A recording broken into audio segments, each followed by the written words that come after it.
अस्सलाम वालेकुम। आज हम प्रोग्राम विरसा की एक नई किस्त के साथ आपकी खिदमत में हाजिर हुए हैं। मेरे साथ मेरे साथी वासे और नवीद मौजूद हैं। नाजरीन, आज के दौर में सर्जरी की अहमियत के बारे में तो हम सब जानते ही हैं। शायद आपने कभी सर्जरी की तारीख पर गौर किया हो कि ये कब और किस तहजीब में वजूद में आई। आज हम अपनी गुफ्तगू का आगाज इसी नुक्ते से करेंगे।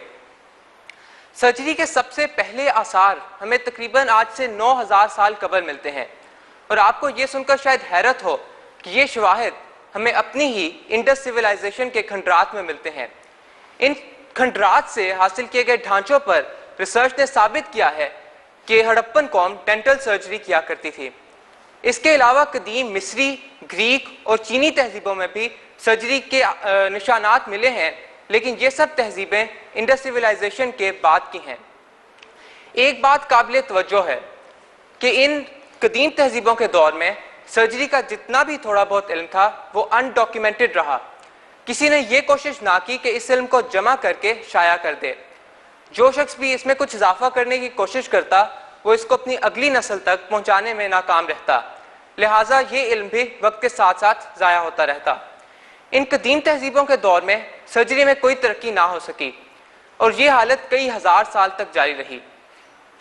आज से तकरीबन 1000 साल कबल जब मुसलमान अपनी इल्मी तरक्की के उरूज पर थे, तब उंदलस में एक अजीम साइंसदान पैदा हुआ जिसने तिब और ख़ास करके सर्जरी में महारत हासिल की। सबसे अहम बात यह है कि इसने अपने काम को शाया किया। अजीम साइंसदान का नाम है अबू अल कासिम अल ज़हरावी। हम जानते हैं कि ज़हरावी का सबसे अहम काम यह था कि उन्होंने अपने काम को जमा करके शाया किया।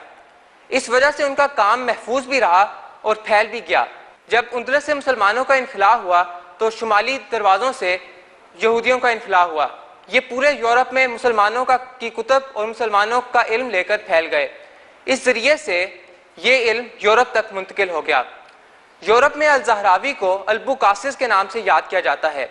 उनकी किताबों के मुख्तलिफ ज़ुबानों में तराजुम हुए और ये किताबें वहाँ की यूनिवर्सिटियों के निसाबों में शामिल हो गईं। इसी इल्म की बुनियाद पर ही यूरोप ने सर्जरी में तरक्की की। लिहाजा हम ये बात यकीन से कह सकते हैं कि ज़हरावी दुनियाए तिब में एक माइलस्टोन की हैसियत रखते हैं। अब मैं वासी को कहूँगा कि वो हमें ज़हरावी के हालात ज़िंदगी से मुतल्लिक आगाह कर दें। इस्लाम अपनी अमन पसंद तालीमात, खूबसूरत अकायद और अजीमुशान तालीमात की बदौलत दुनिया के कोने कोने में जा बसा। ज़माना वस्त में इस्लाम का गहवारा बनी स्पेन यानी अल-उंदलस की सरजमीन। अल-उंदलस का नाम सुनते ही हमारे जहन में खूबसूरत मुकामात, अजीमुशान कुतुब खानों और नामवर मुसलमान साइंसदानों का तस्वुर आता है। अल-उंदलस के एक खूबसूरत इलाके में तब के हाकिम ने अपनी मलिका के लिए एक महल तमीर करवाया और उस महल का नाम अल-ज़हरा रखा। उसके इर्द गिर्द जो आबादी बसी उसका नाम भी ज़हरा मशहूर हो गया। नाज़रीन, अबू अल कासिम अल ज़हरावी इसी शहर में पैदा हुए। यही उन्होंने अपनी इब्तदाई तालीम हासिल की और इसलिए उनको ज़हरावी कहा जाता है। उनको लातीनी ज़ुबान में अल-बुकासिस के नाम से भी याद किया जाता है। अबू अल कासिम अल ज़हरावी ने अपनी इब्तदाई तालीम कुर्तबा से हासिल की और फिर वहीं एक शाही हस्पताल में बतौर एक सर्जन मुंसलिक हो गए। आपकी शोहरत बतौर एक उस्ताद भी काफ़ी ज़्यादा थी और दूर दूर से, चीन से लेकर यूरोप तक लोग आपसे तालीम हासिल करने, जुराही सीखने और आपके अस्पतालों में इलाज करवाने आने लगे।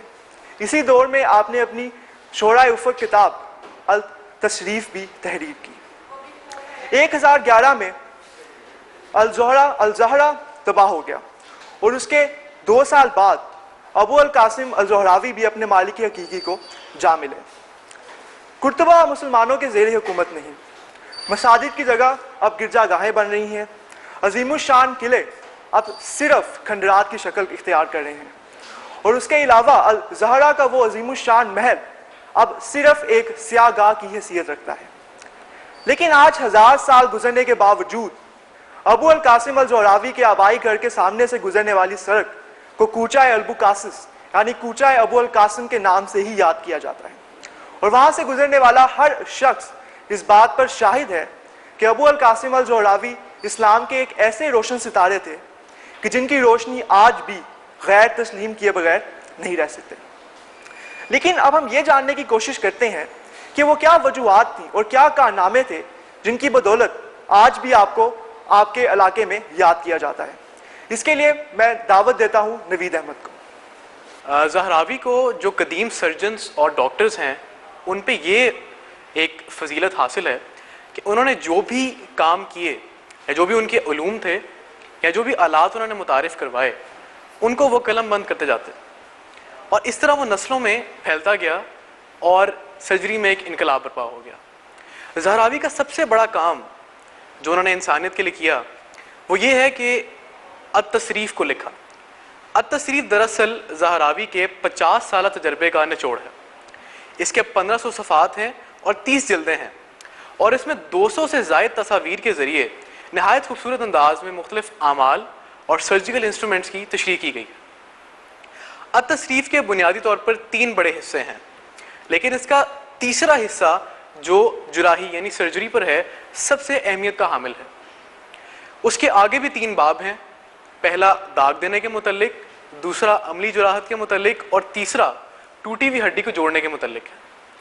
इस किताब में ज़हरावी ने बड़ी हैरत अंगेज़ और वैल्यूबल बातें की हैं।